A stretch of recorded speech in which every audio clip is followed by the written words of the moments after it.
Go live. Don't swear. Hey, everybody. We should be live. Hey, everybody. Just like giving it a second to propagate throughout the internet. The internet. The web. The informational. I was just watching a video with Jen A. We were watching a video from like 1996 about the internet. First of all, they didn't even say they called it internet, not even the internet. And they were surfing the information superhighway, I think they said. And they're like, they were excited because they had email and they heard, oh, I heard that's really cool. I'm like, yeah. Oh, how times have changed.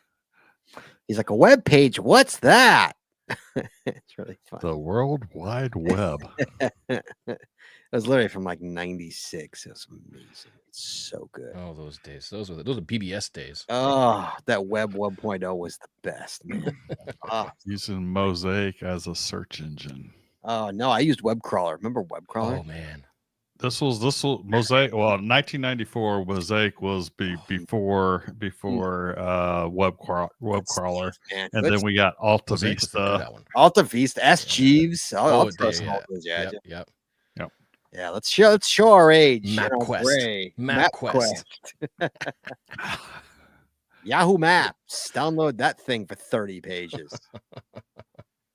Yeah, Oh, unfortunately, like when I worked for myself and I'd go to clients, this was like in the early 2000s when like I had to like print out maps, print out directions on how to get there. I didn't have a GPS yet.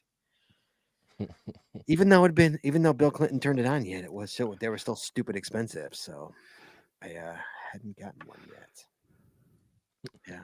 Oh God. The Gundark, MySpace, another one. Really good one. So I had a GPS. I had GPS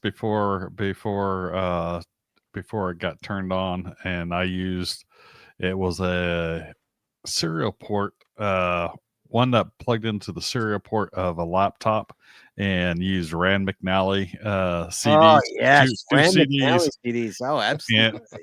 And as I was going up, I want to say it was like somewhere in the Arkansas, Missouri area. So I was going from Houston to Indiana. And it kept on making me switch out CDs. It's like switch to one, 5 miles down the road, switch to the other, switch to one, switch to the other. This is late 90s. I was reminiscing earlier as well about going back over all of my floppy disks. Oh, the operating systems came on like 15 3.25-inch discs or 5.5-inch. Yeah, I was talking to Jenny's brother about we're both in the same line of business. We're talking about the old what were the big ones? Zip discs. Zip discs, yeah. Remember those things?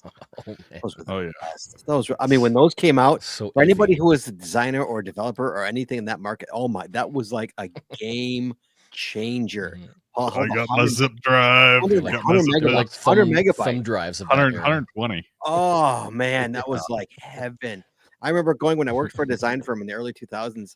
I'd come into work, my boss would be like, "Yeah, you need to go to this client, pick up zip discs." I'm like, "Okay," I have to drive around. Remember, zip discs.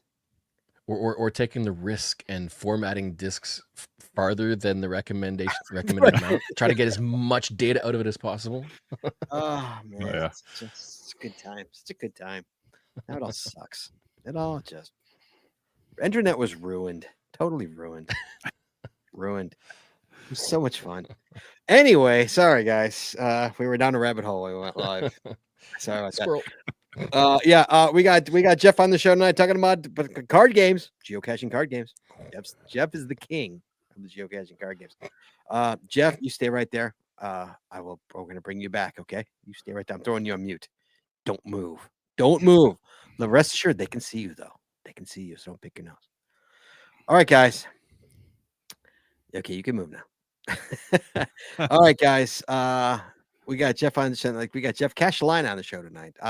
Craig's not here. Craig is on assignment tonight. So we're gonna have a good show talking about card games, geocaching card games. Chad. Sir. Chadley, you're my favorite. He's not here. You're my favorite. Yeah, I know. You are. No comparison. All right, let's start the show though. Chad, you ready to go? I'm ready. I need to shave. My beard is like out of hand. Jeez. Sorry, guys. All right. In 3, 2, 1. You wanna know how to find it. Seek it out when they hide it. You know it's in the bag when it's an easy grab. Come on, take a chance now. Go, go, go, geocache, geocache. And if you need help, we're right there in a flash. If you got a question, just call in and ask. Uncover the stash on the Geocaching Podcast. The Geocaching Podcast. Welcome, everyone. It's Wednesday. It's 8:30, which means it's once again time for the Geocaching Podcast. My name is Scott Burks. See, my shell is out on assignment tonight, but to my virtual left, good news, guys. As always, my favorite, Chaz 427. Howdy, y'all. Did someone say there's a collectible geocaching card game out there? There is, Chad. Thanks.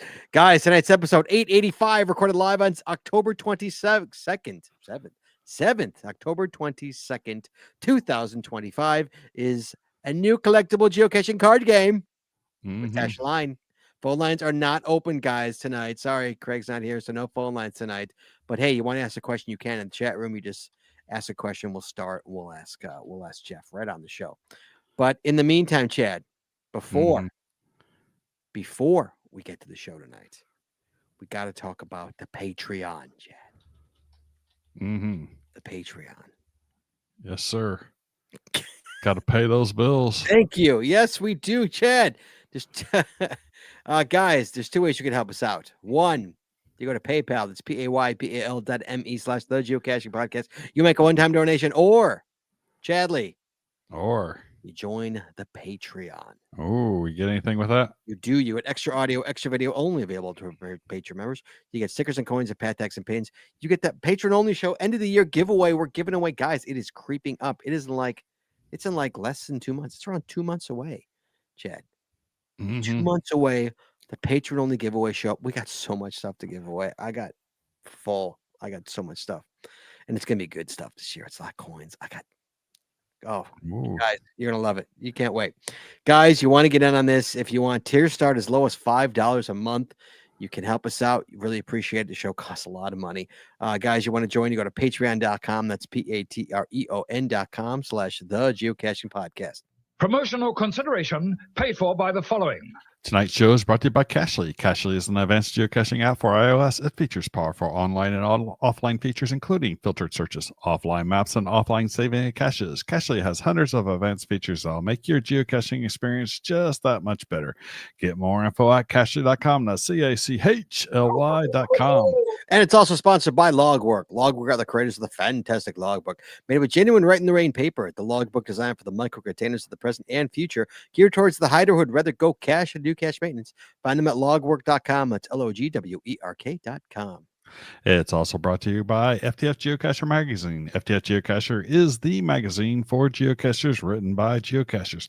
With 6 issues a year, FTF offers practical advice, hints and tips, cacher bios and milestones, geocaching events, trail tales, and all things geo-related. Find them at ftfgeocacher.com. That's FTF Geocacher, one word.com.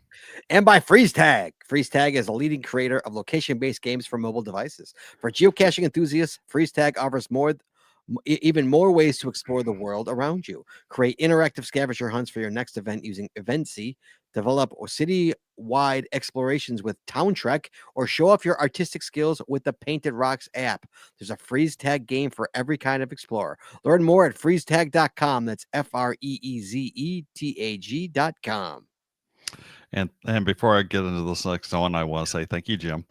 And by Practical Geocaching. Practical Geocaching sells utility items for geocaching. Our items are made in the USA, and we always provide free shipping. This holiday season, buy either our everyday carry tots or our everyday carry cache repair kit and receive a 12-pack of our medium 3.5 inch by 1.5 inch official geocache waterproof labels. That's 10 for 15% free. Retail value $3.95, or buy any two EDC tots, 2 EDC cache repair kits, or one of each, and get a 52-pack assorted size of our pre-cut right in the rain logs for free at retail value of $12.95. Find them at practicalgeocaching.com. That's PRACTICAL geocaching.com. It's a lot, isn't it, Chad?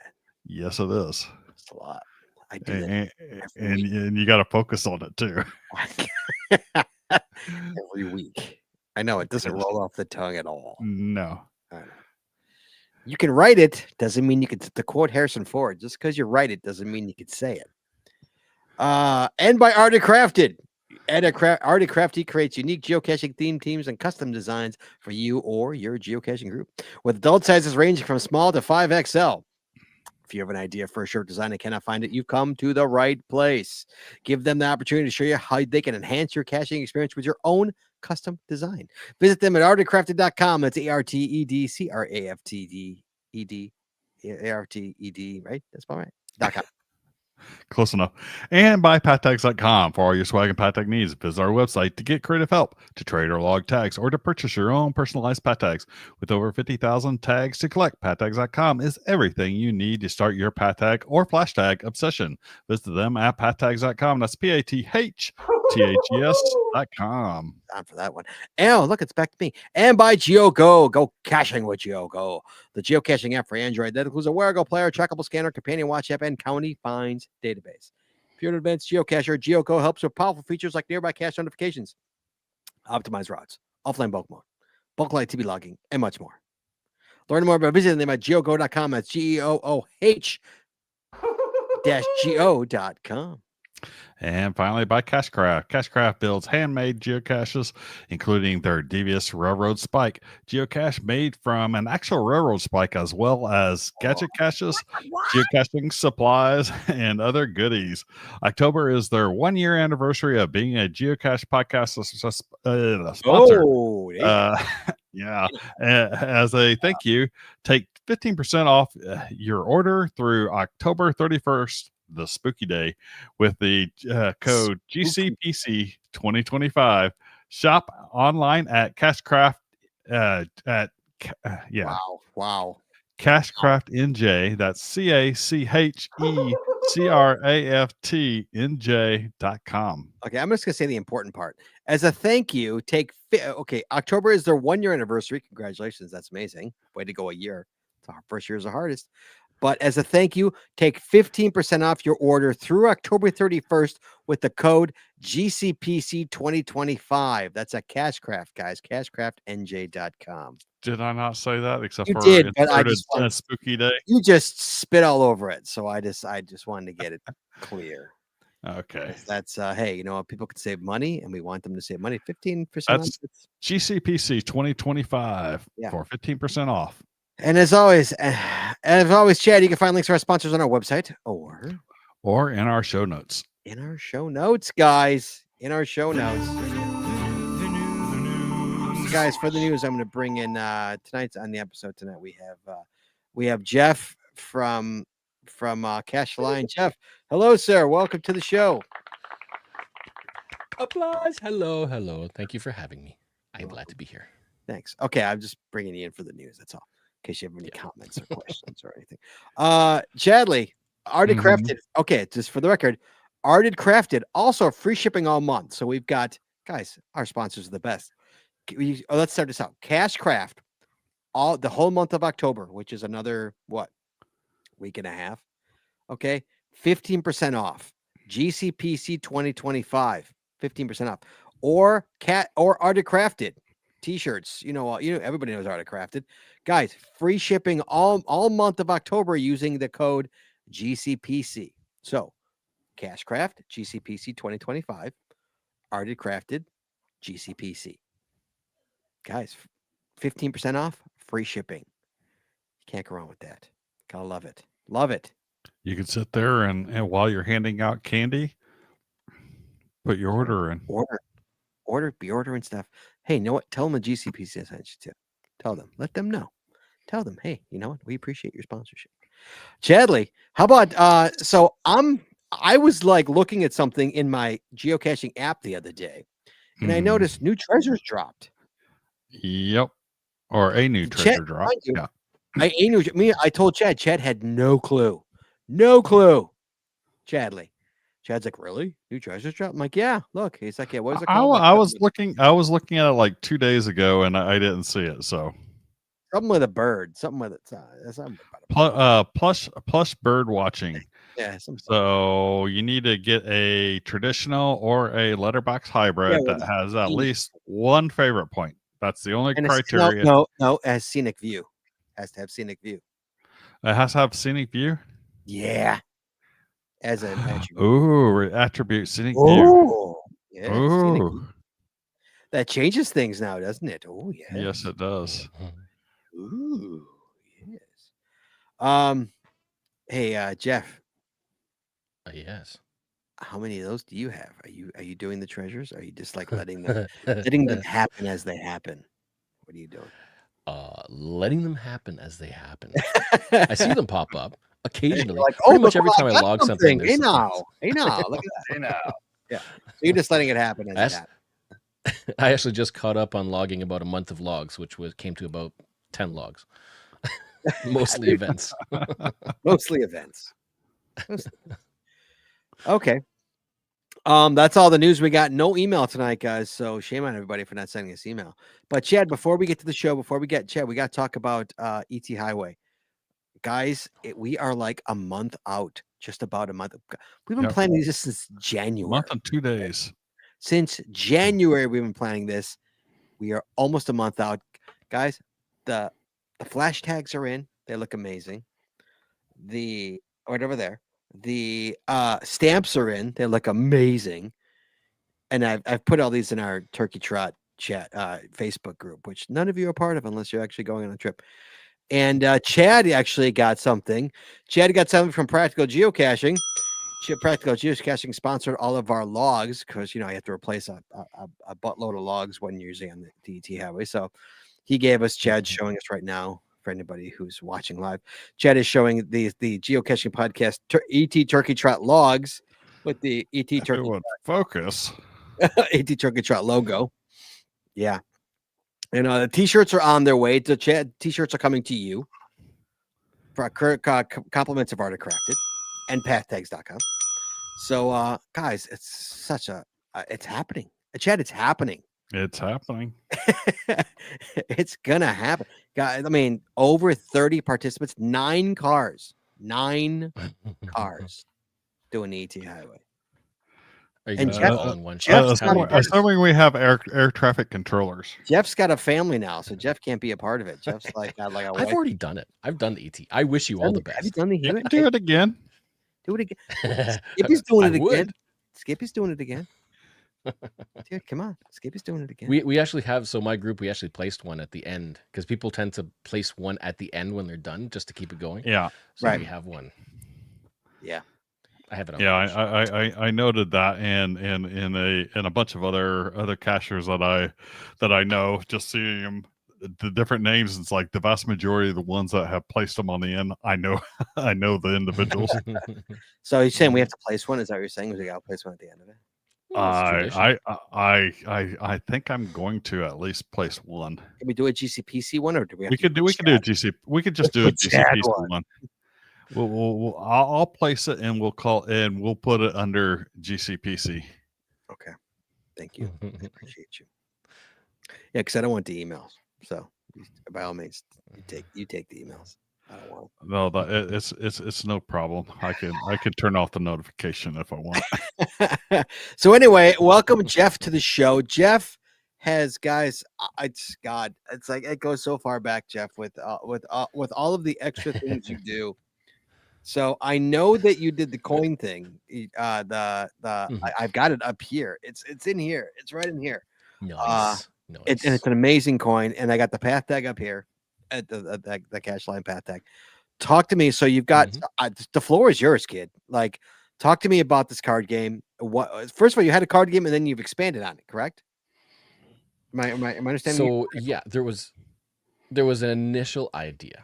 There was when I first started thinking about it, I was like, okay, I think it'd be kind of cool to have a top trump style game because there's so many signature cards out there. There's so many stats. People have got their things. So why not make something where you can compare stats together?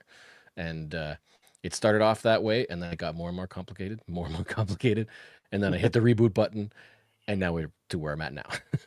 Right. And where is that? Let's talk about where that is. Well, in a nutshell, I would say that the base game itself is in its playtesting phase, and I'm aiming to get it launched as a crowdfunder later in the year. But throughout this year, it's been all about creating themed, collectible, exclusive expansion cards. So the concept of the game is already done. It's all set, which means that all of these cards can already interact. You can see how they're going to play within the game, and so right now it's kind of all about collecting the or like FOMO. You've got fear of missing out. There's an event and there's exclusive cards, something about that event or somebody or um, various aspects that there could be for expansion cards, and they all interact with each other. But it's also about collecting. So it's kind of getting the word out, really just by word of mouth and events, and the hopes that the word gets out enough that when the crowdfunder launches, then that's when things will start to actually start to spread virally, hopefully. So is it like lack of a better term, and I apologize, like a Pokemon where it's a playing, it's a game, but it's also a card that is value or is, or is rare or stuff like that. Is it like that kind of a thing? Yeah, so when looking at games like Pokemon and Magic, um, in my little research, I did some poking around and found out that Pokemon, the Japanese at least set, there's something like 200,000 cards. I can't fathom how they came up with that or their variations and all these things. It's insane to think how big that expansive card game is.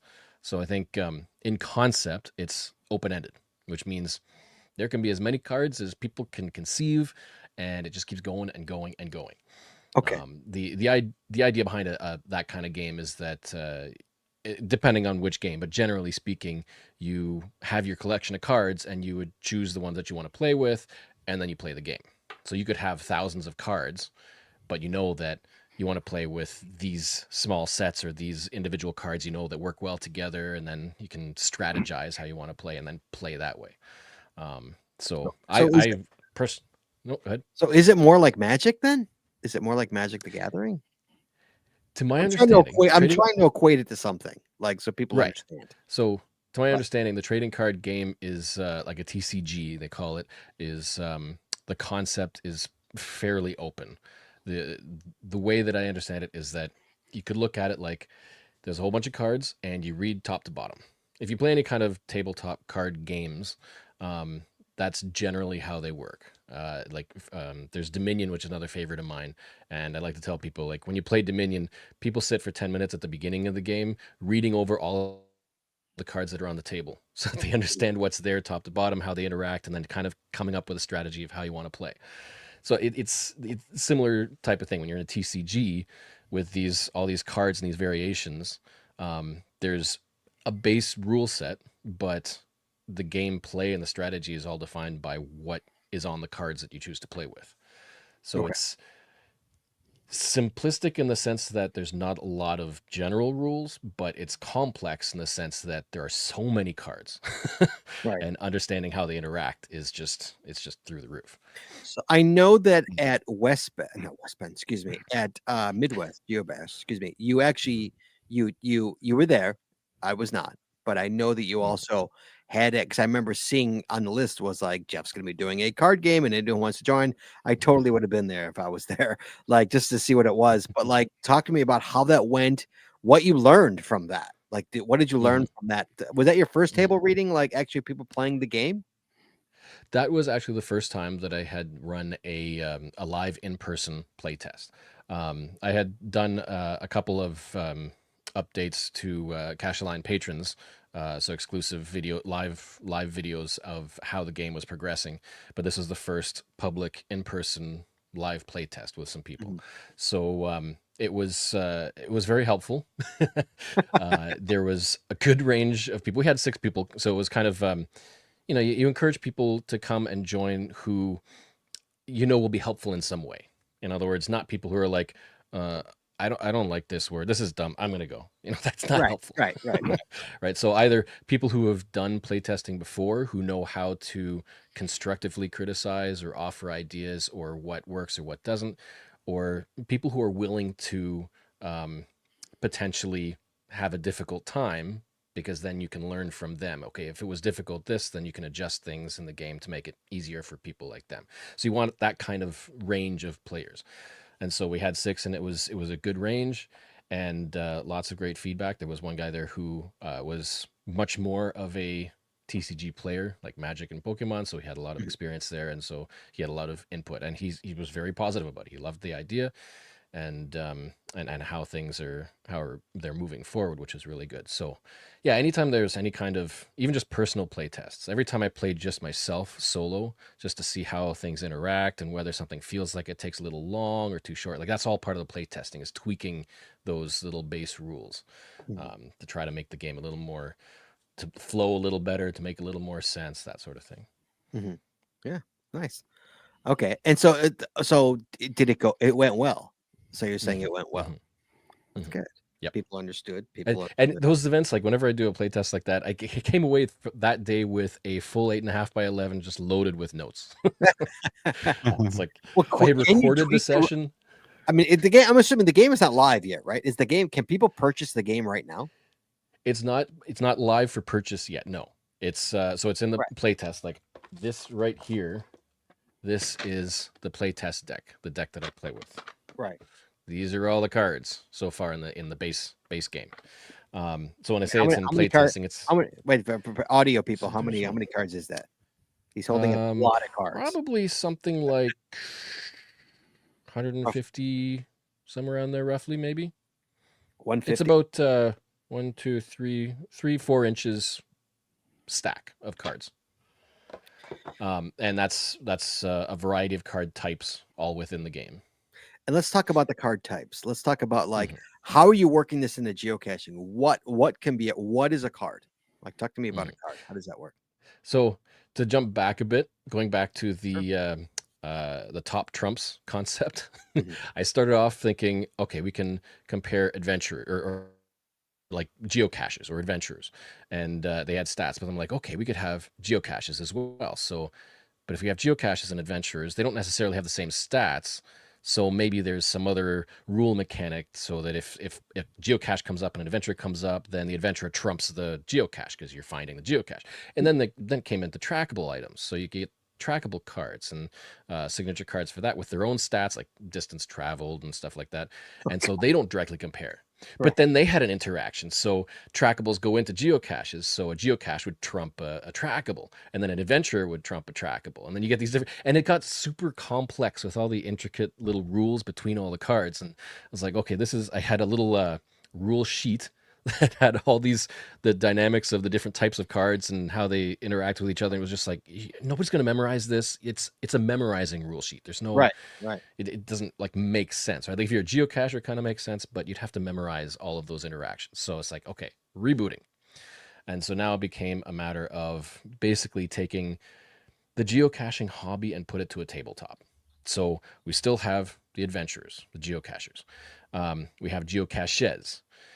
We've got regions. Those are the places that you would go, like countries or other places where there could be geocaches.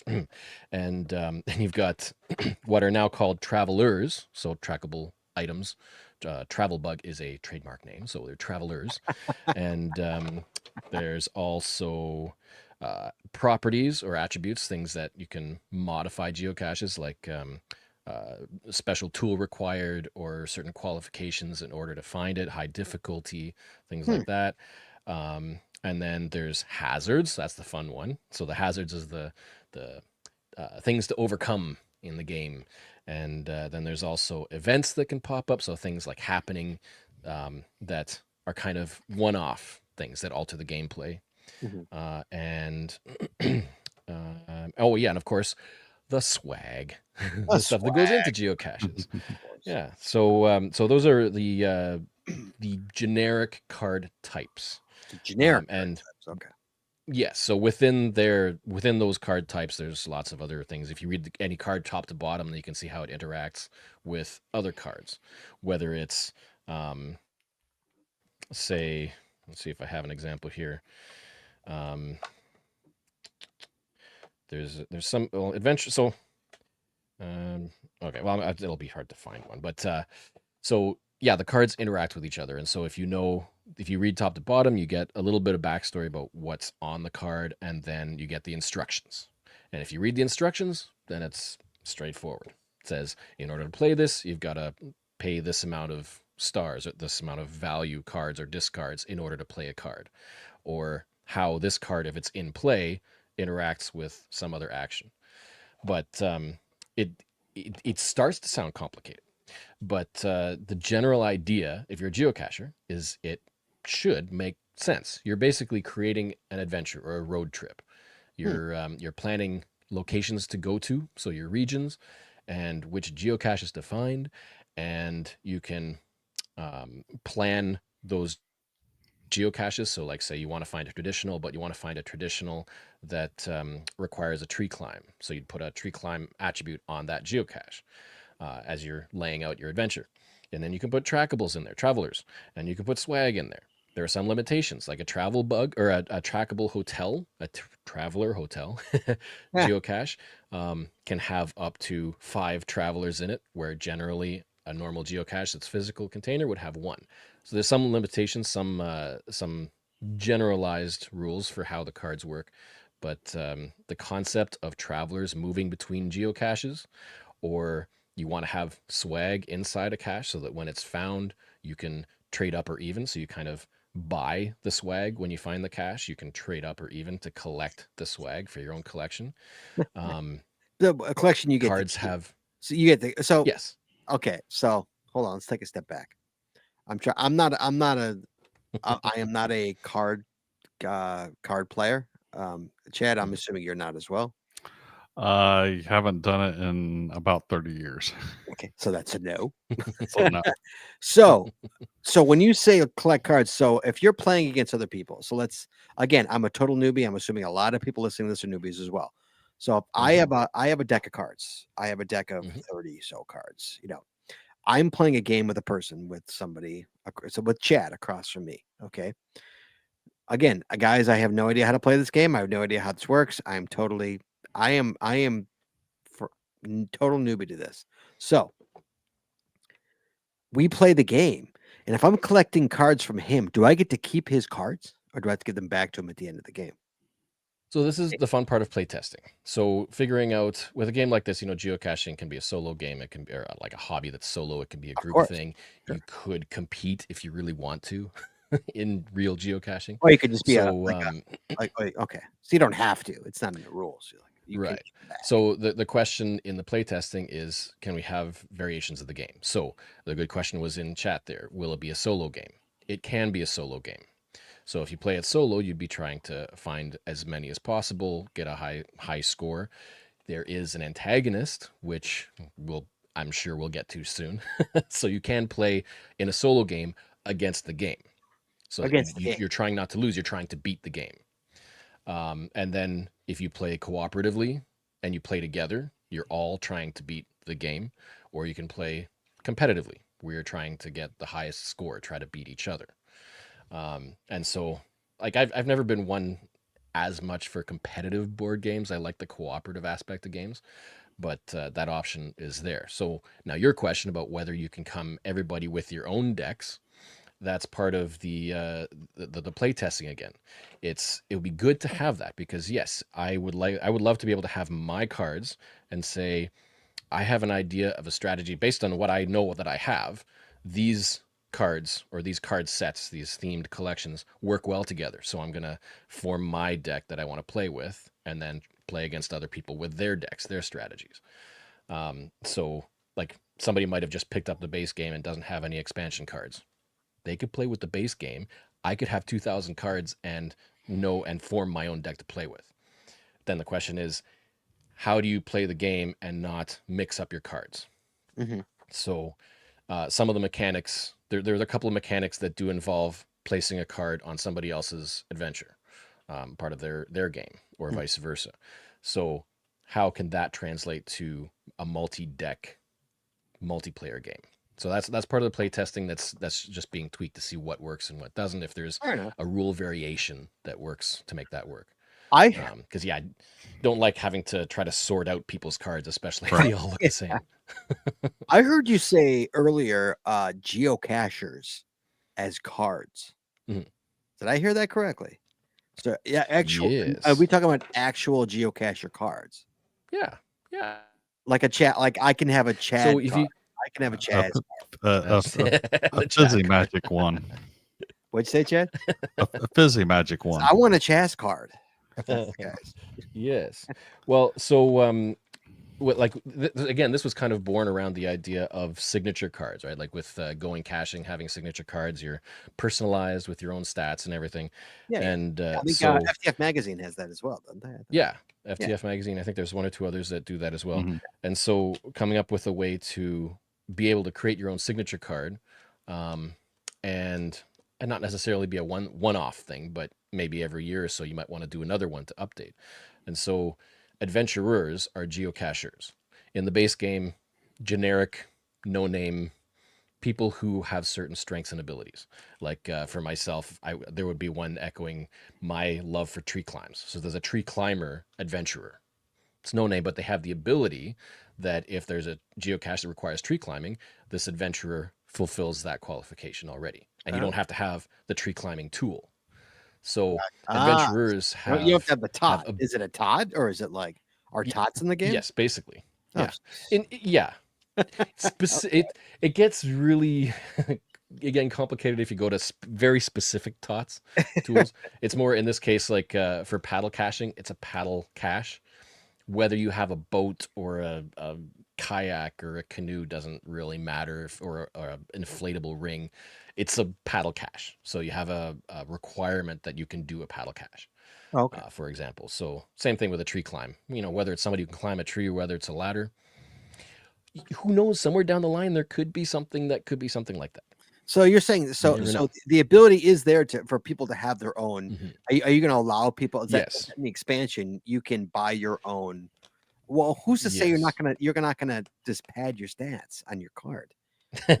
Well, I mean, if you do it's the same thing with going caching, right? That's You can what I put would whatever you want on that card, and It'd be tens across the board. but I win so every- as an experiment to test, I had created a couple of test cards, whatever you call them, preliminary ones, and so I have like a personal card okay, there's showing his. on the There's screen a- right there there's right a now. Geoff card, the Bruce Zero card. Yep.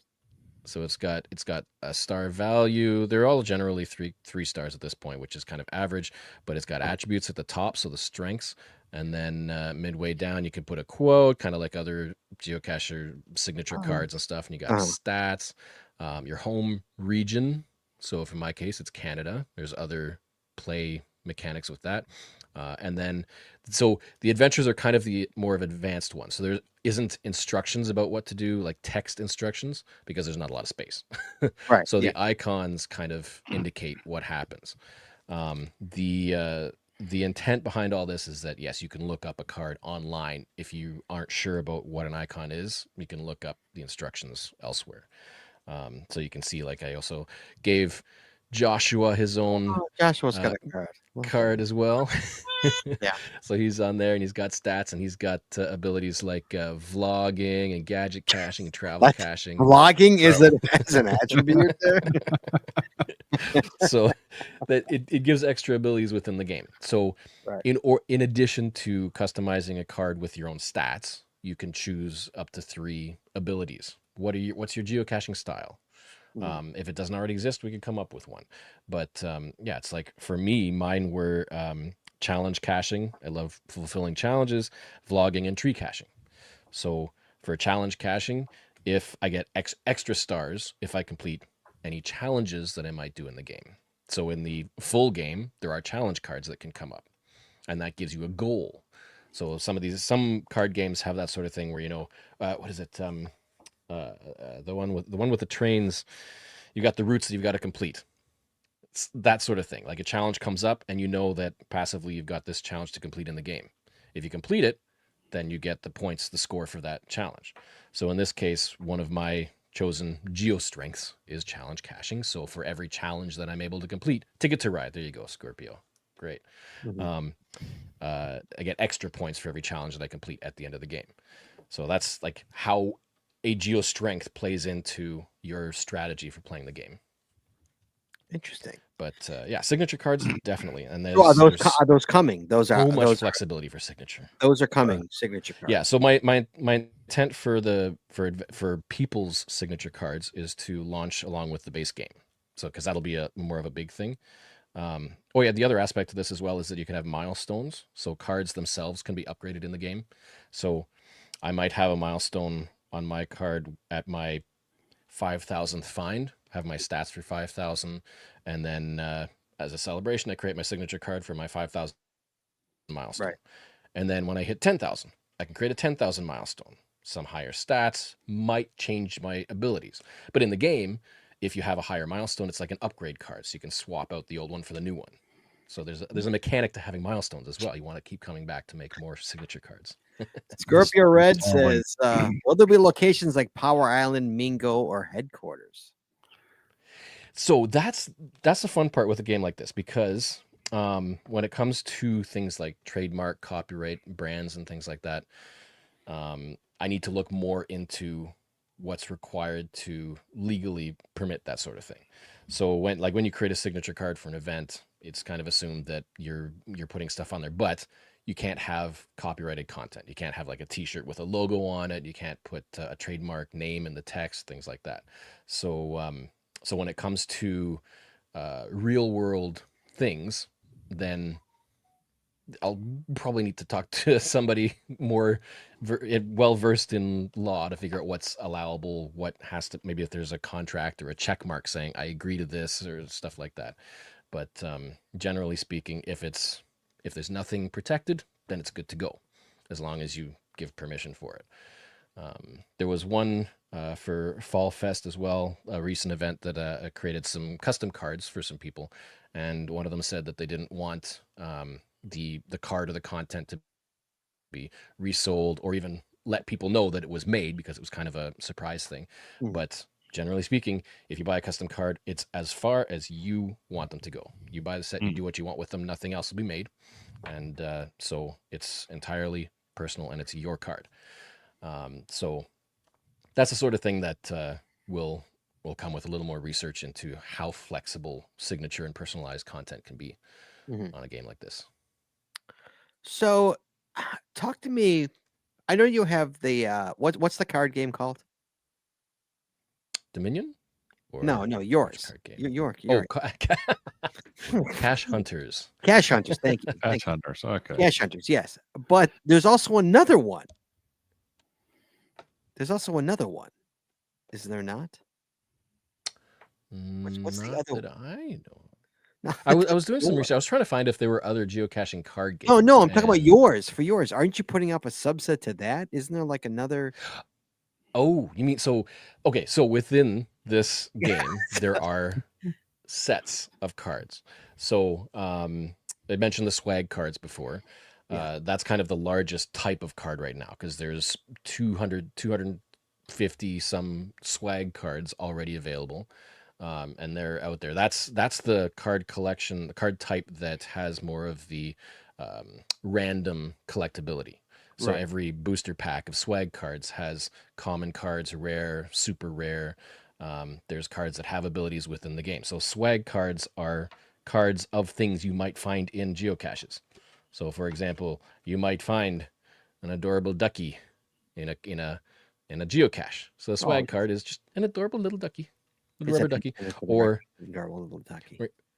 or you might find a bearded gnome, just a little gnome crafty thing with inside a geocache. Well, I think that's what I was So- talking about. That's what I was talking. What about the? I mean, I don't know if I want to bring it up. I don't know if you want to talk about it. You told me nothing was on the off the table. I'm getting there. Okay. So I mean, you so told me nothing's within- off the table, so I'm gonna bring it up, man. Sorry. the nice thing about something like this is that you can create cards that are all related to each other. So with Midwest Geobash, has had some fun creating a little story element that went with the theme of Midwest Geobash, which was Jurassic, so dinosaurs. But Midwest Geobash's mascot is a flamingo.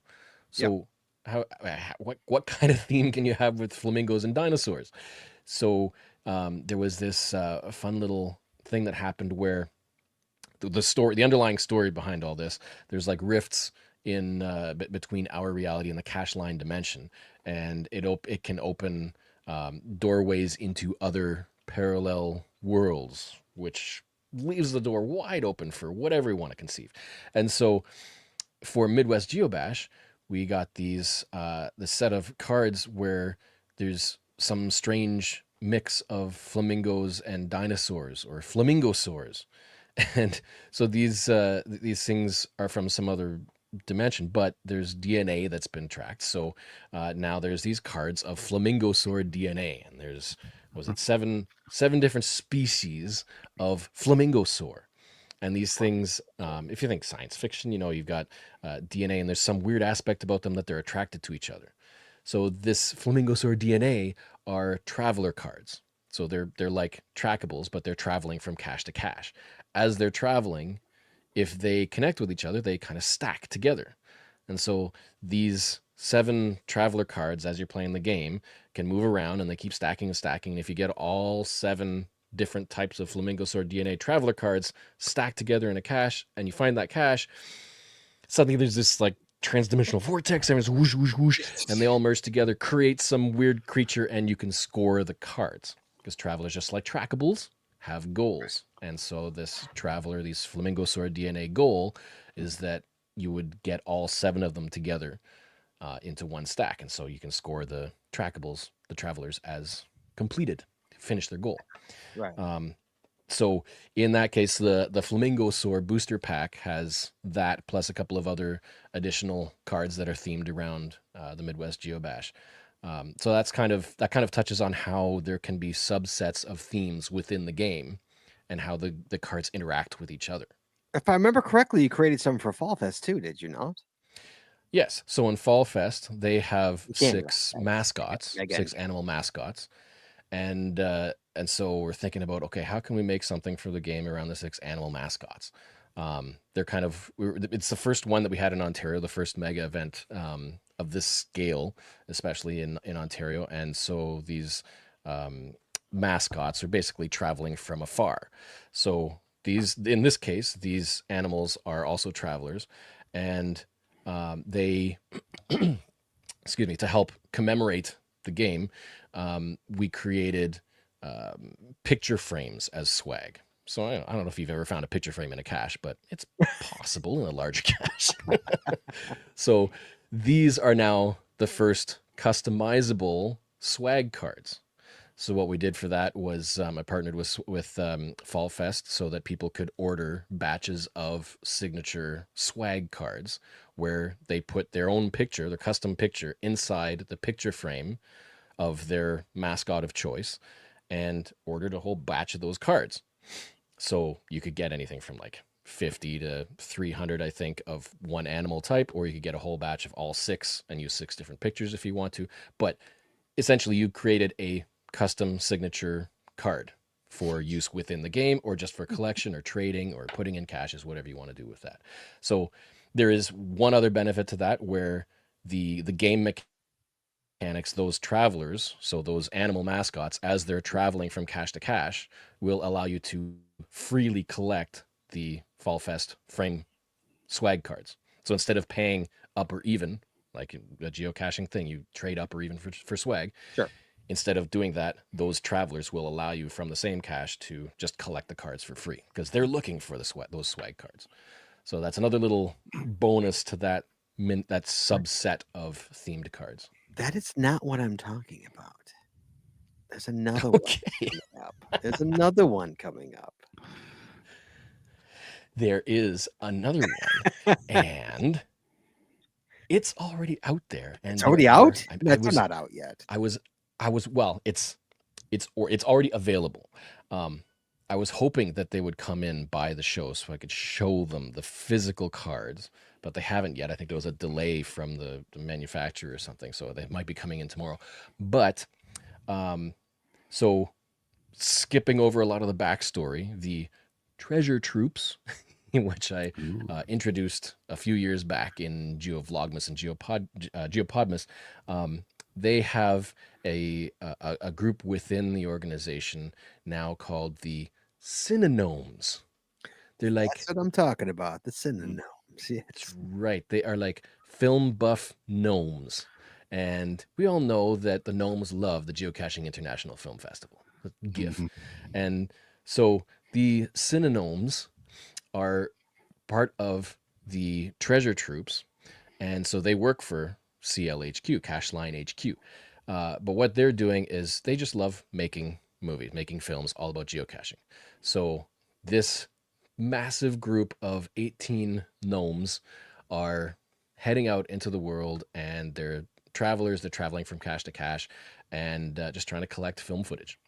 The other side of that, so there's 18 synonyms in this set. There's also 18 swag cards. So the 18 swag cards are themed around film and cinema things, but of microscopic size.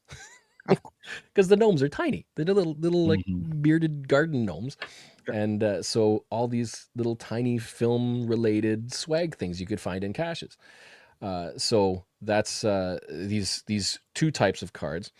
But then there's also a geocache property card, which in this case adds to a geocache the property for a filming location. So a high value filming location. So it's just like anybody who's actually making a GIF movie. If you're doing something about geocaching, you might want to record at some kind of geocache or some location, whatever. So these properties add some value to that cache. Sure. The synonyms, they want to film, they want to make good films. So they give a little bonus with the property. If they're found in a cache with a filming location, then it gives you a bonus as well. And then the other card that is added for this set is the screening card. So a film screening. So because it's Film Fest season, the synonyms are also screening their films. But it's also another opportunity for, it's a little late, could be a little late now to get them out in time for the actual GIF events, real world GIF events, but to make signature GIF event cards. Excuse me. So there are a few people did get an order in, but in time to have a card that represents your GIF film event. And it's got your location, it's got a name, and it's a trackable card. So it's got a unique trackable code on it as well. Something you can give out to your event attendees.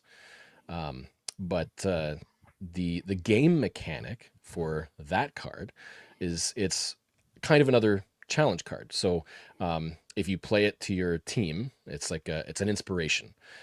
So you play it to your team, it's like a little buff. And what happens is as you're playing round after round, you can put any synonym card, so any of the gnomes that you have found, the travelers, or the film swag you've collected, you can stack it with that card. You're basically you're making a big film screening event.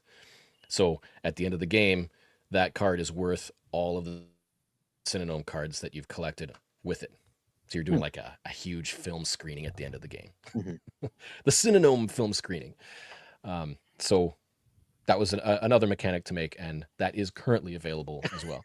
This was kind of other cards are complete boosters. So you might have you might buy a booster pack of 7 cards, and that's all the cards in the set. The synonyms, because there's something like it's 38, 40 cards or so. Unless you really want to get them all, the smaller packs, it's going to be some random cards. So you do get to choose the pack that you want, and then however many you want to get, you might want to try to get them all, but it's generally made so you don't have to have them all in order to play with them effectively. Is it okay? Is it possible in the time we have left to go through a simple gameplay scenario? That's what listeners are asking for. Is it possible? Okay, I'll explain the speed variant because it's a lot easier to explain, and it's more basic. That variant of the game is intended to be anybody, you can come with one deck, middle of the table, pick up and play. It's stripped down rules. You're not worrying about anything that's written on the cards other than the card types. Okay. So you're not thinking about how cards interact with each other. It's more just geocache, region, adventure, traveler, swag. Pretty much it. So in this variant, in this simplified game, what would happen is fairly standard. Everybody gets a starting deck, a starting hand of 5 cards. And the idea is you are to go to the antagonist now. If you recall a while back, Geocaching HQ did a souvenir promo for the Cosmic Quest, which you were trying to help aliens launch by finding. They wanted the energy from the finds that would be collected. So I had already been working on that concept with this game. So the whole idea is that finds are positive energy. That's your score, good things. You want to find caches because that gives you good energy, good positive stuff. But on the flip side, DNFs or fails, bad things that happen are negative. And so where in the cache line dimension, finds and positivity are tangible, like tangible energy, DNFs and bad things are bad, negative. And so they've discovered that in this, through this dimension, the DNFs, the bad stuff, has it's like an entity. It's like a blue fog that's reaching out and trying to find its way into our prime reality. So the bad guy is the blue. So as you're playing the game, you're trying to find caches to thwart the blue, to cancel the blue. And you're trying not to DNF because that can help the blue win. So simplistic concept. You're trying to find caches and not DNF caches or get hazards and things like that. So in this game, what happens is you've got your hand and you're trying to lay out regions and geocaches. So finding geocaches somewhere and populating it with things like travelers and swag, basically making it more and more desirable to find, better score, better results. You have the basic concepts of the cards. There are regions, and a geocache goes in a region. Inside a geocache, you can put travelers or swag. Travelers can move from cache to cache on a turn, and swag can pile up, stack up within a cache. There are events, so that's one minor sub-card type to pay attention to. So there's physical geocaches, containers that can hold things, and there's events. Events you can play adventurers on as attendees. And if you host an event, depending on how many attendees are with it, you can draw that many cards to help you in the future. For a geocache, if you find that one, you can draw the number of cards as swag in them. So that's the basic mechanic. You're laying out the region and the cache and then finding them on your turn. To find caches, that's where the adventurers come in. These are the core element to making things happen in the game, the adventurers, the people. So if you have adventurers in your hand and you want to find a cache, you discard an adventurer to find the cache. Every cache you find, you flip a blue face down. As you're playing, if a hazard comes up, hazards go onto the geocaches in order, and every geocache can have one hazard on it. Doesn't matter what the hazard type is, it's just one hazard on there. If you have no room for another hazard, like every cache that you've got laid out so far has a hazard on it. If a cache gets 2 hazards, then it becomes a DNF. Blue gets a point. So much more simplified. You're basically trying to lay out the geocaches and find them as fast as possible to reduce the blue score. But the blue gets points by DNFs and hazards on the geocaches that you're planning to find if it gets there first. And then the only other mechanic is things like travelers and swag that help you try to beat the blue faster. It's something that, like we played that with the play test at Midwest Geobash, and then at Fall Fest I played with one other person who was kind of a last minute, and that the second time with some updated and adjusted gameplay rules a little bit, it went a lot faster. It was more fun. Things flowed easier as well. So that's the basic concept of the speed game. Speed game. I think the games in that variant would probably take anywhere from 30 to 40 minutes or something like that. Mhm. You know, if you want to have an hour less game, then you can do that. And it helps you get kind of familiar with the cards as well, because you're not forced to look at the content of the cards, just the card types. But Right. having them in your hand, things can pop up. You're like, oh, that's a kind of a cool card. Ooh, I like that one. But you know, so you get familiar with the cards if you play the basic game. The advanced so- one is the one. Okay. No, finish. The best Yep. one as well. The advanced one is where all of that interaction does come in. So instead of every card laying out with a region, you're laying one region and multiple geocaches in each region and traveling from region to region. And so it's more complicated, but there's more interaction between the cards, and it would be a longer game for people who, you know, if you like Magic or you like Pokemon, those Right. kind of games, Right. that's the style for you. Wow. Is it available to buy? Can we purchase that today? What's the story with So- can you purchase it? Right. The intent for this is that this year has been more promoting and getting the word out by doing the expansion cards. The base game is in its playtesting phase, and the speed variant is essentially ready to go. What I'm planning to do is to have the game launch out on a crowdfunder, most likely Kickstarter, almost certainly Kickstarter, closer to the end of the year. Sure. Excuse me. And through Kickstarter, get the word out. I like how Kickstarter works because you can follow your friends and you see what they back, and so the word spreads by what people decide to back. And by the time that launches, I want to be able to have a print and play version of the speed variant, of the easy version, which essentially means, you're going to be able to download a PDF with X number of cards, just the types, no content, anything that's relevant to just that particular gameplay type, and then print it out, cut them up, and then play test yourself with your own friends, and then provide feedback and all of that. So that's something that I intend to do very, very shortly. It's like it's right on the edge. It's just been such a busy year. And then I'm assuming you'll have a store where people can go in and purchase their own cards, like in terms of like they want to make their own card of themselves or a friend or a buddy or something like Right. So right now with the website clhq.net, the shop is designed and taking orders. The custom designed ones, all the custom stuff, we've been working by email exchange. So once it's been ordered, then we just work on the content and whatnot until it's good to go, and then it's off to order and then produced for people. So that's been people can order their own the cards as we swag. speak. Can you order them as we speak?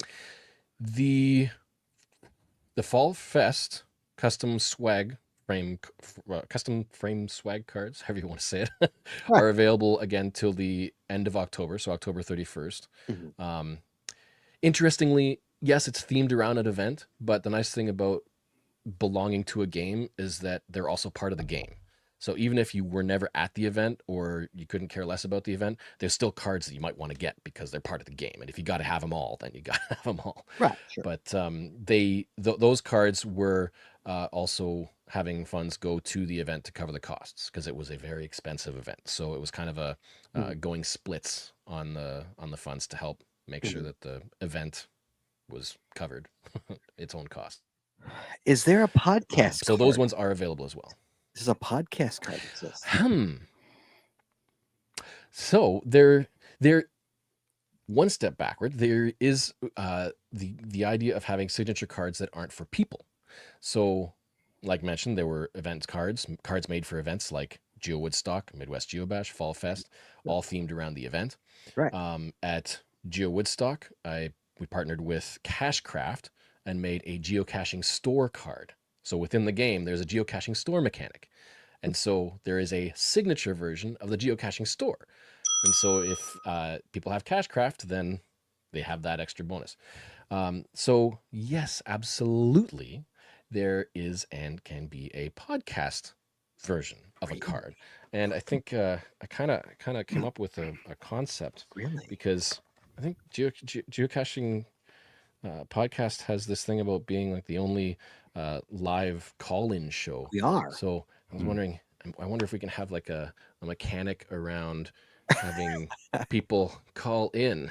Yeah, guys, he's showing us the template for the geocaching podcast card of the Cache Hunters. Look at that.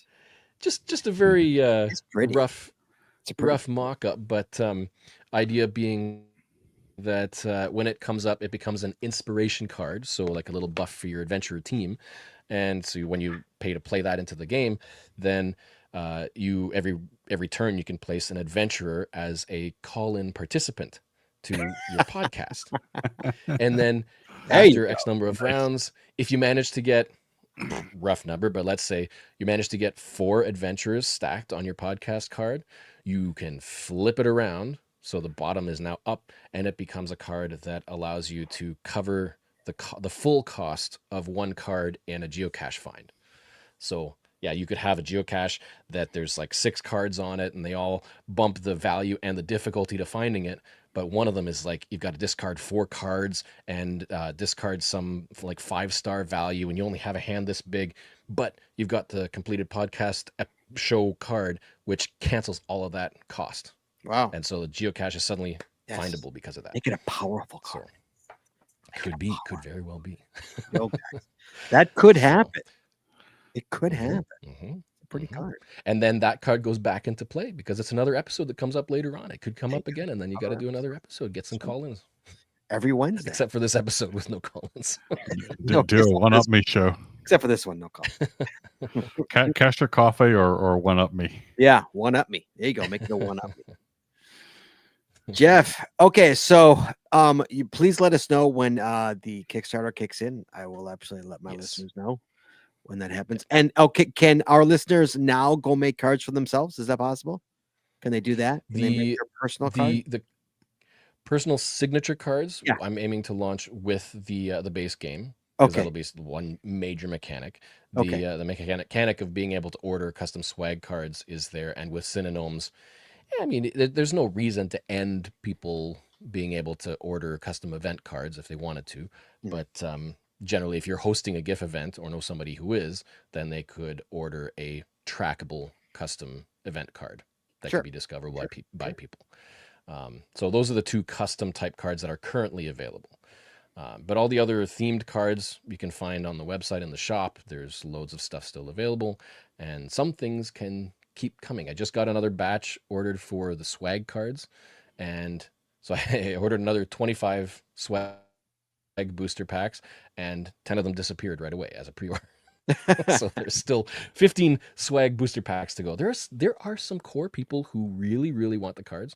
And one of them even said that he wasn't sure if he should open the pack because he didn't want to potentially reduce the value of the cards. The value of the pack. Like, oh. All right, guys, well, there you go. You want your own playing card, actually, to play in the game. You can order one very, very soon. Geoff, always a pleasure to have you on the show, buddy. It's always good to talk. Absolutely. Thank I saw you in Canada. for I was having in your home county.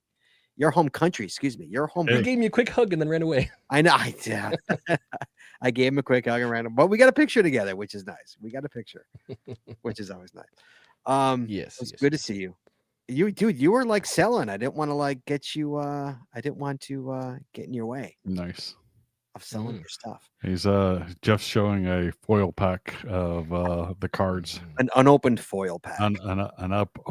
Swag booster pack. A swag. A Gen 2 swag set is coming soon as well. Guys, if you want to order this stuff very soon, what is it? CLHQ.com? Is that what it is? .net, yes. .net, CLHQ.net. CLHQ.net.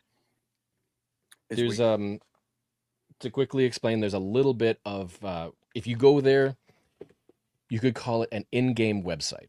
So there's a lot of backstory about the Cache Line Dimension, and I come from a background pre-geocaching of what's called alternate reality games or transmedia storytelling. Yes. And so if you think of it as when you go to clhq.net, you are now within the story. So you've got Cache Line HQ, you've got artifacts, you've got explanations of all these things, talking about a parallel dimension and portals, and it's like jumping down a rabbit hole. It is literally a rabbit hole. That is the Yes. in the purest sense of the form. It's a rabbit hole. Mm-hmm. But the news mind is page really weird. will You have a weird mind. the news page is intended to help understand characters and concepts and things like that. And there's a few pages with guides to the various elements that are available, all that stuff. But if you want the cards, the shop link is where to go. That'll have all the stuff. And the cards. I see you have a booster foil pack, but do you have regular packs? Is it available for purchase or just the boosters? Like, For example, the game will be a full set, right? Like it'll be you buy the base game, like the box that I had. It'll have all the cards in it to be able to play the game. But that's not But available. when you buy, But that's not available. no, yet. when you buy booster packs, you get these sorts of little packs that have the cards, or the foil packs that have cards within them as well. Okay. And then you can get a binder with those like 9 card sheets that you can put them in and save them. You can buy the little plastic protectors or the hard top loaders as well. All that stuff is available for people. People who collect cards know all this stuff. No, they understand. All right, Geoff, thank you so much for coming on the show, buddy. Guys, if you want to order this stuff, clhq.net. Geoff will let you know the Kickstarter's coming. We'll let you guys know when the Kickstarter's coming. Super interesting. Look at that. That's crazy. Dude, you're super talented. Flamingo tact. We'll talk about getting a GCPC. I'll talk to him offline about getting us a GCPC card. Guys, it'll be super powerful, I promise. Geoff, you stay right there, buddy. Don't go anywhere. You stay right there. Yep. Chadley. Sir. Are you a card player, Chad? I was never a card player. This is interesting. Although I like Geocaching. I was briefly for a short time in the mid 90s. In the mid 90s. I like it. You specific. I'm getting back into D&D though. D&D? No, really? You're an old man. Yeah, tabletop role playing. I know what D&D. Everyone knows what D&D is. That was the devil back when we were kids. Yeah, it was the devil's work. My dad thought it was the devil's work. So the devil's work. Is your dad still alive? Yes, he is. Okay, don't tell him you're playing D&D. Don't tell him. Nah, he actually apologized a few months ago. Bring him in, let him play because he had said that it's like this is back in the 80s, like when I was a kid, is like he was telling me, do not do this. This is the devil's work, and you're going to commit suicide when your character dies, and because these media event outlets and stuff, talking about one individual that did it. Like the Chaddington Cave Bear is the dungeon master. The Chaddington Cave Bear. Yes. So Chadley, next week, buddy. Next week. So Chad, a question for you. Mm-hmm.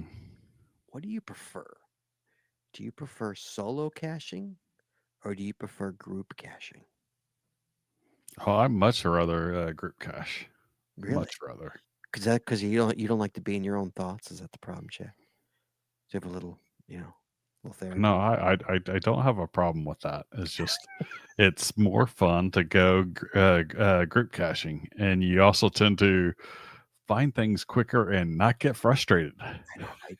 Here's the thing. Here's the funny thing. I love to group cache. I'll group cache all day. I'm going to go group cache this weekend. But like one of the things I love, and I was just putting my earbuds in and just hitting the woods and just taking the trail and just finding a couple caches. I love it. It is such therapy for me to solo cache, to just put my earbuds in, listen to some Coldplay, and just go cache. It's such therapy for me. I love it so much. But this is what we're talking about next week, guys. Next week, solo caching versus partner caching. Here we go. This is it. Who is going to win? We don't know because it's a debate. So I love them both, but everybody loves one more. It's either solo or group. Chad's a group. I'm a solo. I don't know what Craig is. We're going to find out next week. But yeah, that's going to be an interesting one. I'm gonna bring Geoff. I'm popping you in right now. Solo or group? You could talk. You're live. He's on mute. Oh, he's on mute. He muted himself. I muted him and he muted. What? Wait, hold on. Dude, you muted yourself. Unmute yourself. You muted yourself. There we go. Go ahead. I like solo for the flexibility. You can jump around. You don't have to worry about people. You can go wherever you want, whenever you want. Right. But group is so much more fun when you're with friends. It is. Yeah. It is. But when you need that nature therapy though, like I'm not gonna solo cache parking grabs. I'm gonna solo cache a hike in the That's right. woods. Yeah. Yeah. You know, there. I will say there are definitely times where I will, gladly take a day solo caching just to go out there and mellow out. But But is it It- for your it- head uh, or is it just to get numbers? Is it for your head? for my head. Both. For your head. Okay. So, sometimes it's just to get numbers. I mean, I have definitely solo cache to go. Hey, I need these 3 counties. I need these icons. I need these treasure items, Hmm. and I go out there and I grab those. And those could be very fun days. But other times it's like, hey, I want to do this with other people. Of course. Oh, absolutely. Challenges are a Eh, big draw to that as well. Yeah, Being of able to course, yeah. qualify for the numbers. Yeah. Absolutely. Yeah. Okay. And As a side but effect. But I will say that 9 times out of 10, I would rather be group caching than solo caching. Fair enough. All right.